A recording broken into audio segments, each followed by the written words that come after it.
We left last time. Jacob had just left Canaan back towards the land of Ur, where Abraham started, and Isaac never went there. But anyway, but he's traveling back to basically get away from his brother Esau, who he and his mother have conspired to get a birthright from. So Jacob's gotten the family blessing, and he's off. Jacob kept traveling and finally got to the area where his relatives lived. He saw a well with 3 flocks of sheep. He walked up to the shepherds there. He said, "Hi guys, any of you all know Laban? He's my uncle." They replied, "Sure, we know him. As a matter of fact, his daughter Rachel is heading this way to water her sheep." Rachel was a shepherdess. When Rachel got there, Jacob kissed her and told her who he was. She ran and told her father while Jacob stayed and watered the flocks. When Laban saw Jacob, he was quite happy. He could see the family features in him. And after Jacob had been there a month, Laban said, "Jacob, just because you're family doesn't mean you need to work for free. Tell me what you want me to pay you." Now, Jacob had deep feelings for Rachel. She had an older sister named Leah, and frankly, Leah was not that attractive, but Rachel was a knockout. And Jacob told Laban he would work for him 7 years if he could have Rachel as a wife. And Laban said, "Well, better I give her to you than anybody else. You got a deal." Jacob loved Rachel, and the 7 years went by in a flash. At the wedding feast, Laban deceived Jacob, and he put Leah in place of Rebekah in the wedding tent. And Jacob didn't realize it until the next morning that he'd been tricked. And Laban explained that it was their custom that the older daughter be married first, and so they had to cut a new deal. And in that one, Jacob got Rachel in a week, but he had to work another 7 years. Leah and Rachel were both given maids by Laban. Leah's maid's name was Zilpah. Rachel's maid was Bilhah. Leah immediately started having children. She had 4 boys, Reuben, Simeon, Levi, and Judah. She hoped that having all these children would make her, be more happy and get Jacob's love. And it didn't work. But because he still loved Rachel more than Leah. But Rachel wanted to get onto the baby scorecard, and she gave Jacob her maid, Bilhah, and Bilhah did get pregnant and had a boy named Dan. And then Bilhah got pregnant again, and this son was named Naphtali. And Leah had some more babies. She told Jacob to have relations with her maid, Zilpah, and Zilpah got pregnant, and this son was named Gad. And Zilpah got pregnant again, and that son was named Asher. These are all sons of Jacob. One day, one of Leah's sons, Reuben, went out and got some fruit. And when Rachel saw the fruit, she asked Leah if she could have it. Leah said, "First you take the love of my husband, now you want my son's fruit." And Rachel snapped back, "Okay, fine, you can be with Jacob tonight, but give me the fruit." So Leah slept with Jacob and got pregnant that night. She named this boy Issachar. Leah got pregnant again, and they named this boy Zebulun. And poor Leah still didn't have Jacob's love. He still continued to love only Rachel. Later, Leah had another child, finally a girl. Her name was Dinah. And at last, Rachel got pregnant, and she named her child Joseph.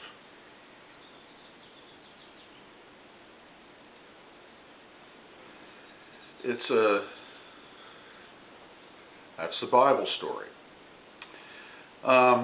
After Joseph was born, Jacob talked to Laban about returning to Israel. Laban knew that he was being blessed because of Jacob. He started negotiations with Jacob to convince him to stay. They settled on a deal in which Jacob would take all the black and speckled cattle, and Laban would keep all the regular cattle. As new stock was born, the speckled would go to Jacob and the regular to Laban. Soon Jacob put 3 days' distance between his herd and Laban's animals. Jacob was still in charge of both herds. To increase his own wealth, Jacob used every cattle trick he knew. Most of the new cattle turned out speckled or black because they were good quality animals. Jacob was getting very rich, very fast. This caused friction between Jacob and Laban. Laban kept changing the rules of the agreement, and that didn't seem to matter. Jacob kept getting richer and richer.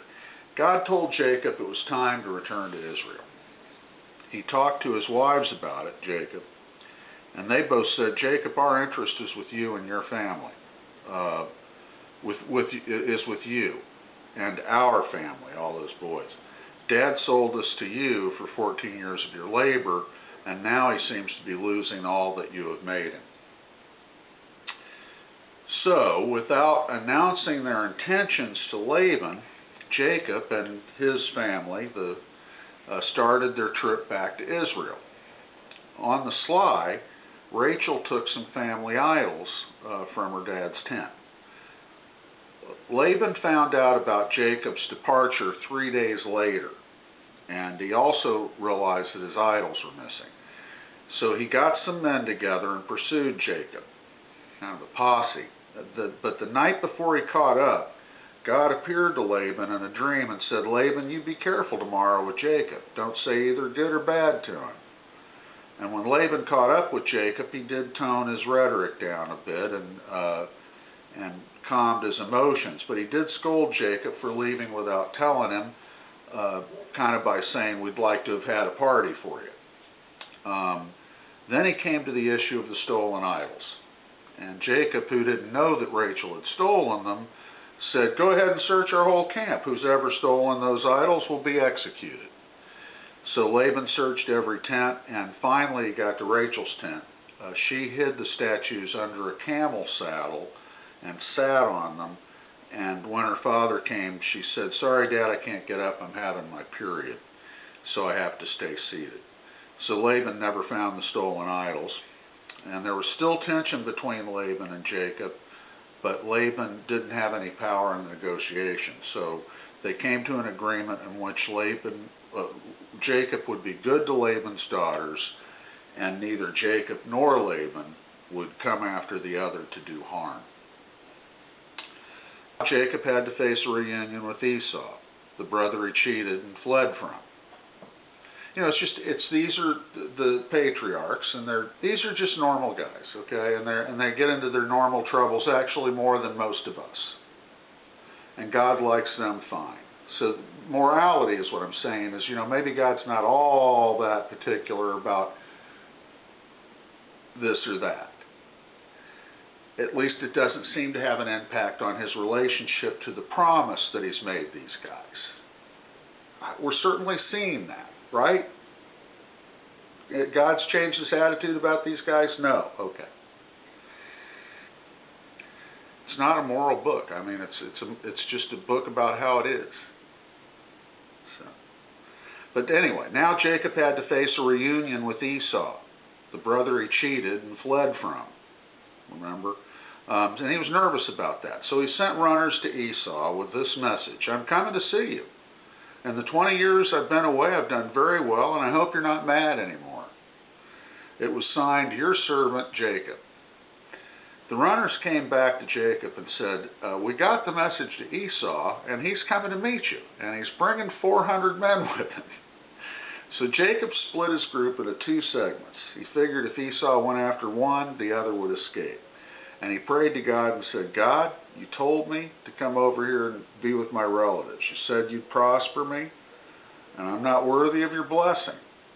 But I came with just my staff, and now I've got 2 large companies here to cross the Jordan River. And I need you to protect me from Esau.